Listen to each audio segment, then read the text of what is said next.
یہ جو لفظ ماں ہے نا، بلکہ یہ کہنا چاہیے کہ یہ جو ماں جو خود سے ایک ماں ہے، اس کی اپنائیت، اس کی شفقت، اس کی وسعت، اس کا بے لوث پن، اس کی قربانی، اس کی ممتا،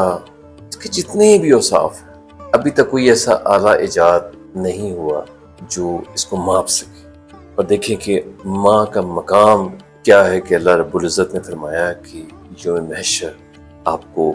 آپ کی ماں کے نام سے پکارا جائے۔ ایک شاعر کی کچھ لائنیں ہیں، وہ کہتا ہے کہ اے ماں مجھے نیند نہیں آتی، اے ماں مجھے نیند نہیں آتی، مجھے اپنی آغوش شفقت دے دو،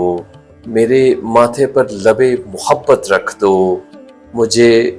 میٹھی لوری سنا کر، میرے سارے غم مٹا کر اپنے سینے کی ٹھنڈک میں چھپا لو۔ اے ماں مدت ہوئی میں رویا نہیں، کئی راتیں کٹ گئی میں سویا نہیں، اے ماں مجھے نیند نہیں آتی۔ جن کے پاس ماں نہیں ہے نا،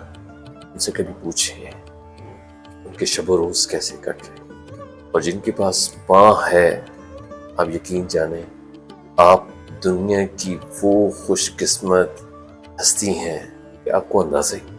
آپ کی ماں ہے۔ آپ کی ماں کا بہت خیال رکھیں، جتنی بھی محبت سے آپ رکھ لیں، یقین کریں کہ آپ اس محبت کا کچھ بھی حصہ ادا نہیں کر سکتے جو اس نے آپ کو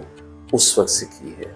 جب آپ نے اس کی کوکھ میں پہلا سانس لیا تھا۔ اپنی ماں کا بہت خیال رکھیں، یہ آج ہے یہ شاید کل نہ ہو، اور اگر یہ کل نہ ہوئی یہ کبھی بھی نہیں۔ جو لمحے آپ کے پاس ہے زندہ ماں کی صورت میں بڑی محبت سے گزاریں۔